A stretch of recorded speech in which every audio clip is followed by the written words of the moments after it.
इस वक्त कपास की फसल पर रस चूसने वाले कीड़ों का हमला नज़र में आ रहा है, ख़ुसूसन सफ़ेद मक्खी, थ्रिप्स और सब्ज़ तेला।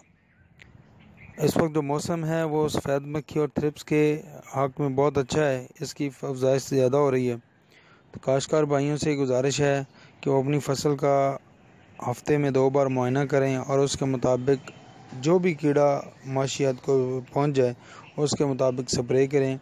इसी सिलसिला में महकमा ज़राअत, तोसी और दूसरे अमले ने रस चूसने वाले कीड़ों के ख़िलाफ़ एक मुहिम भी का आगाज़ किया हुआ है। उस मुहिम का मकसद यह है कि तमाम काश्तकारों को इस बारे में आगाही दी जाए कि इस वक्त जो आपकी फ़सल है वो बड़ी नाजुक मरहले से गुज़र रही है। अगर इस स्टेज पे हमने रस चूसने वाले कीड़े ख़ास करके सफ़ेद मक्खी, थ्रिप्स और सब्ज़ तेला को कंट्रोल ना किया तो फिर ये कंट्रोल करना मुश्किल हो जाएंगे और जिससे हमारी जो पैदावार है कपास की वो ख़तरा खा हद तक मुतासर हो सकती है। सफ़ेद मक्खी किस तरीके से नुकसान करती है, किस तरीके से इसको कंट्रोल किया जा सकता है, किन किन तरीक़ों से ये नुकसान करती है और उसके हवाले से हमारी कैंपेन जारी है। तो आप ये तस्वीरों में भी देख रहे हैं, मुख्तलिफ़ इलाक़ों में मुख्तलिफ़ जगहों पे हम ऐलानात भी कर रहे हैं, फ़सल का मुआयना भी कर रहे हैं और फार्मर्स को समझा भी रहे हैं कि आपने इस तरीके से इसको लेके चलना है। मुख्तलिफ़ डेरों पे जा रहे हैं, दुकानों पे जा रहे हैं, मुख्तलिफ़ जगहों पे जा रहे हैं, गल्ला मंडी में जा रहे हैं। तो मकसद सारी एक्सरसाइज का ये है कि आपको आगाही फराहम की जाए। तो अगली ये वीडियो इसके साथ लिंक कर रहा हूँ। कॉलोनी बन जाती है, नानी दोहतरी तो दादी पोतरी हिके पत्ते ते होंदी, उन्होंने असीं कॉलोनी बोल रहे। नुकसान ये 3 तरह मेन करती है। एक अडल्ट जड़े ने या बच्चे ने वो इनका रस चूसते हैं पत्ते का। रस चूसन नाल पौधा कमज़ोर होता है, पौधे की ग्रोथ कम होती है, उन्होंने फुल गुडी भी कम लगती है तो टेंडे भी कम लगते हैं और पौधा दबाव में आ जाता है। दूसरा काम जिमें शहद वाली मक्खियां शहद बनादियां ने, इस वो मूँह के खारिज होता उन्होंने इनका जोड़ा है हनी ड्यू असीं बोलने मिठा रस खारिज करता है। सफेद मक्खी के बच्चे ज़्यादा खास करके ते अडल्ट जोड़े ने वो मिठा रस जारी करते हैं। यह पत्ता है, पत्ते की बैक साइड से पै इतों रस के कतरे डिगते हैं थले वाले पत्ते वो मीठे रस से उल्ली लगती है। उल्ली की वजह तो नरमा काला हो जाता है, जिन्होंने आद असीं कहने जिमीदार भरा सानू कहते हैं कि जनाब काला तेला पै गया। हालांकि वो सफेद मक्खी का मीठा रस है जो थले वाले पत्ते से गया और उस पत्ते ने खराब करता, उस दे नाल काली हो गई। वो उल्ली लगन नाल उसका नुकसान की होता है कि वो पत्ता खुराक बनाने की फैक्ट्री है, खुराक बनने का अमल रुक जाता। पौधा खुराक नहीं बनाएगा, पौधा ग्रोथ नहीं करेगा। असी अंदर गए सफेद कपड़े पा के तो वापस आए तो सारे कपड़े काले होंगे। तीसरा नुकसान की होता है अगर किसी वायरस ज़्यादा पौधे से मक्खी बह जाए या उनके बच्चे उत्थे दे अंडे दे दे और उनके बच्चे निकलन और जेड़े जेड़े पौधे हुण इनू काबू किस तरह करें। सब तो अहम गल है, एक असूल इहदा याद रखना है, अगर एक खेत दे विच कॉलोनी बन गई तो फिर ख़त्म करनी बहुत औखी हो जाती है। मुख्तलिफ दवाइयां मौजूद ने, बच्चों मारन वालियां ते अडल्ट नूं मारन वाली मौजूद ने। जिहड़ा कोई कहे ना कि अंडियां नूं मारन वाली दवाई भी मौजूद है, वो आवी है। अंडियां नूं मारन वाली दवाई कोई नहीं है, बच्चों नूं मारदी है तो या उड़दी फिरदी नूं मारदी है। नुकसान ज़्यादा किहड़ी करदी है, बच्चे जिहड़े पत्तियां दे पिछे चमड़े पैण। अच्छा, काबू करने वास्ते स्प्रे की टेक्नीक्स ने। अगर स्प्रे असी उस टेक्नीक नाल अच्छे तरीके नाल कर लिया, अगर स्प्रे के असूल वेखे जावन तो 21-22 असूल ने, लेकिन मैं मोटे मोटे 4-5 दसांगा।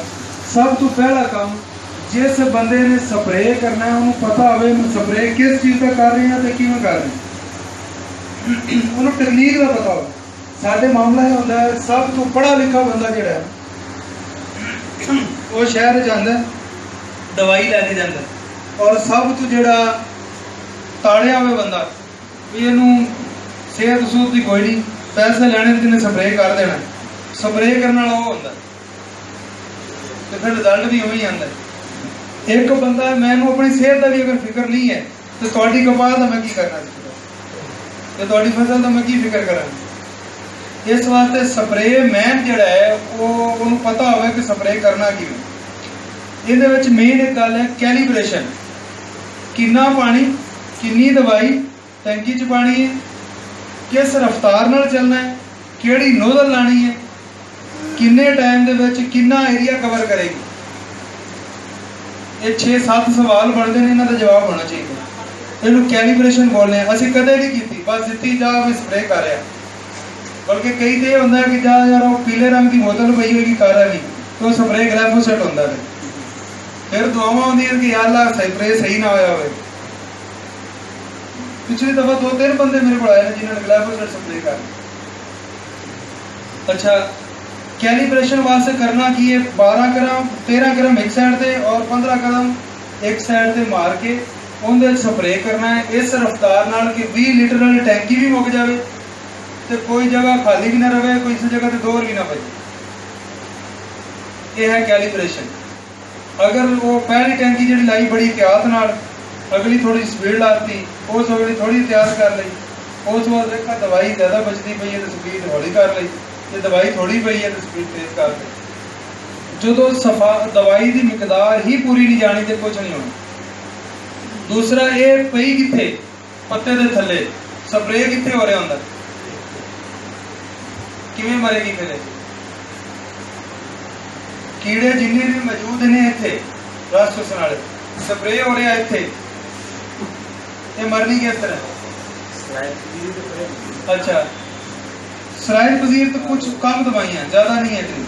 मैं आपको बता, असल में मसला क्या होता है, जो हमारी चार्जिंग वाली है हाथ वाली टैंकी जो है, चार्जिंग वाली टैंकी जड़ी है या वो सोलर दी आई हुई हैं, ये सारिया अद्धा फुट तो थले थले या फुट तो थले नरमा हो तो ठीक है।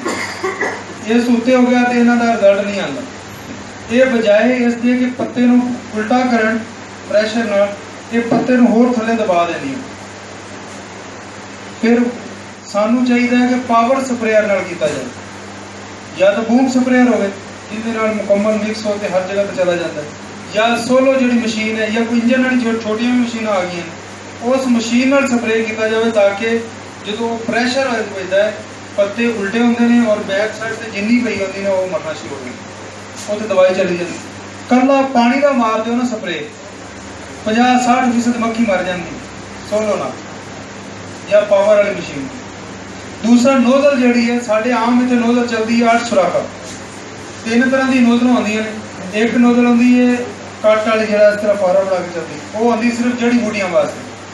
एक सुराख वाली नोजल है कीड़े मकोड़े तो सुंडियां मरन वास्ते। और 5 सुराखा जी है दाइयां जो आप स्प्रे करने हैं, कासोमिन हो गया, नटीगो हो गया, डाइफेनाकोनाजोल हो गया, जोड़े असी बीमारियों के स्प्रे करने हैं या खाद के स्प्रे करने उन्होंने वास्ते 8 सुराखा नोजल चाहिए। बाकी कीड़े मारन वास्ते 1 सुराख वाली नोजल चाहिए। अगर सही नोजल भी नहीं लगी फिर भी रिजल्ट वीक आंदा। फिर जो साडा स्प्रे का तरीकाकार है, मिसाल तौर पर असीं कर रहे हैं ये किसी भी फसल वास्ते, किसी भी कीड़े वास्ते, किसी भी चीज़ वास्ते ये स्प्रे ठीक नहीं है। कुछ लोग साढ़े ज़्यादा साइंसदान होंगे ने वो पिछे रख लेते हैं इस तरह और स्पीड लाई होंगी और पिछे स्प्रे कर रहे होंगे। स्प्रे की हाइट भी बहुत अहम है। या पौधा है, पौधे तो कितना उच्चा करना है, 1 फुट 1.5 फुट 2 फुट 1 फुट हो जी दूसरी आप छोटी मशीन। अगर बूम नाल असीं स्प्रे कर रहे हैं तो बूम की हाइट इन्नी हो कि स्प्रे पौधे के आने तो पहले पहले सारा मिक्स हो जाए। फिर लाइना जड़ियाँ ने जो अगर स्प्रे कर रहे हैं असीं पावर स्प्रे नाल एक दफा के 4 लाइना सिर्फ असीं लैके जाइए, ज़्यादा नहीं लैके जाना। सीधी लाइन स्प्रे हो 4 लाइना पहले स्प्रे करिए फिर वापस आके स्प्रे करिए। अगर इस तरीके नाल असीं स्प्रे कर लवांगे तो असी सफेद मक्खी नूं मार सकते हैं। उस इलावा बाकी जिन्ने तरीके हैं ना वो स्प्रे डोलन वाले ने और डोल के आ जाओ मक्खी को नहीं मरती। स्प्रे करके आओगे कल परसों फिर बंदा चेक करेगा होगा कि ये मक्खी बहुत है फिर स्प्रे करोगे, फिर वो कोई मसला नहीं होगा। वैपरोफिन ते पेरीप्रॉक्सीफिन ये और ਜਿਹੜਾ ਮੋਬਿਲਟੋ ਦੇ ਨਾਲ ਸਪਾਇਰੋਟੈਟਰਾਮੇਟ ਆ ਗਏ, ਇਹ ਤਿੰਨ ਜਿਹੜੇ ਸਪਰੇ ਨੇ ਅੱਛੇ ਸਪਰੇ ਨੇ। ਓਲਾਲਾ ਹੈ ਜਿਹੜਾ ਫਲੋਨਿਕਾਮੈਡ ਦੇ ਨਾਮ ਤੋਂ ਚੱਲ ਰਿਹਾ, ਉਹ ਬਹੁਤ ਅੱਛਾ ਸਪਰੇ ਹੈ। ਲੇਕਿਨ ਸਫੈਦ ਮੱਖੀ ਇੱਕ ਸਪਰੇ ਨਾਲ ਵੀ ਨਹੀਂ ਮਰਦੀ। 6 ਤੋਂ 7 ਦਿਨ ਦੇ ਵਕਫੇ ਨਾਲ 2 ਸਪਰੇ ਅਸੀਂ ਕਰਾਂਗੇ, ਰਿਪੀਟ ਕਰਾਂਗੇ ਤਾਂ ਰਿਜ਼ਲਟ ਆਏਗਾ। ਰਸ ਚੂਸਣ ਵਾਲੇ ਕੀੜੇ ਖਾਸ ਤੌਰ ਤੇ ਸਫੈਦ ਮੱਖੀ 2 ਸਪਰੇ ਰਿਪੀਟ ਹੋਣਗੇ ਤੇ ਫਿਰ ਰਿਜ਼ਲਟ ਆਏਗਾ। अच्छा, इहदे वास्ते जिहड़ा पानी की मिकदार है 120 लीटर तो कम बिल्कुल नहीं आना। फिर पानी साफ होना चाहिए। साफ पानी किहड़ा होएगा? टूटी का, नलके का या ट्यूबवैल का। बाकी जिहड़ा नाले का है, ट्यूबवैल उत्थे चल रहा है, अगे नाला आ रहा, उहदे च पानी लाया, वो भी साफ होंदा जरूर है, लेकिन उन्ना साफ नहीं रहिंदा। जिथे मिट्टी जिहदे विच होएगी, जिहदे विच रेत होएगी, छेपड़ होएगा, वो रिजल्ट वीक हो जाएगा। और एक रेत वाला जो स्प्रे करने ना, फुआरे दे विचों इन्नी तेजी नाल रेत निकलती है, वो पत्ते दे सुराख बंद कर देंदी साह लैण वाले। हुण साह लैण वाले सुराख ही बंद तो पैदावार उन्हें की देनी पैंदी। इस वास्ते स्प्रे वास्ते पानी जिहड़ा ना, मैं अक्सर जगह ते गल करना कि साफ पानी की इन्नी अहमियत है, भावें तुहानूं नैसले दी बोतलां खरीद के करना पवे। होंदी तो मज़ाहिया गल होंदी कि वो नैसले की बोतल कौन लेंदा, लेकिन हिम्मत ये करनी है, नलका तो है ना, बस वो नलके तो पानी लो। स्प्रे करने लगा चलो वाला काम नहीं चलाना, चलो आज यही कर लेना, तकलीफ यही कर ले सकते। वो एक चलो जड़ी है ना, फिर 10 चलो होर करने की कोशिश होंदा है कि नहीं होंदा। अगर बोर वाला पानी है या नलके वाला या टूटी वाला पानी है, वो कड़वा है तो कड़वे पानी नाल भी रिजल्ट वीक आंदा। उहदा तरीकाकार की होंदा है, आम जिहड़ा तेजाब असीं सेल होंदा है, जिहदे असीं बोर उतारने, वो 2 ਤੋਂ 3 चम्मच चावल खाण वाले वो टैंकी दे विच 20 लीटर पानी च पा दिओ, मिक्स कर दिओ, फिर उस तो बाद दवाई मिक्स करो तो खत्म हो जांदी। उहदा कौड़ापन जिहड़ा है वो काफ़ी हद तक ज़ाहिर हो जाता, तो पानी साफ हो जाता है। उहदे नाल अगर स्प्रे किया जाएगा तो अच्छा रिजल्ट आएगा। फिर दूसरा जी गर्द पई हुई है, इस दे विच असीं स्प्रे करांगे, टैंकियां भी थोड़ियां लावांगे तो रिजल्ट कोई नहीं आना। इहदे वास्ते की है कि 2 किलो यूरिया, 8 टैंकियां पानी दी, 160 लीटर पानी, 200 लीटर तक भी पानी कर सकते। नुकसान करता है, वो रस भी चूसता है तो फिर तेजाब भी खारिज करता है, जिनकी वजह तो पत्ता आकड़ भी जाता। और जिन्नी मट्टी पै रही है, ये अल्लाह ना करे होवे, लेकिन खतरा है कि माइट भी आ सकती है। जिन जुआ असीं बोलने वो मिट्टी के विच उहदा भी अटैक हो सकता है। अज 1-2 जगह ते जाले नज़र आए ने, वो तो मोबाइल नाल भी नज़र नहीं आ रहे सी, बड़े स्ट्रोंग अच्छे नाल नज़र आते हैं जाके। ये मेन गल्लां सी। दूसरा सबसिडियां दा वाल कि DAP की एक बोरी ते एक बंदा 500 रुपये सबसिडी लै सकता, 20 बोरियां एक बंदा लै सकता। SOP ते 800 रुपये सबसिडी है, MOP ते 500 रुपये सबसिडी है, नाइट्रोफास ते 200 रुपये है, NPK ते 300 रुपये है, तेल की काश्त है और इसी तेल की काश्त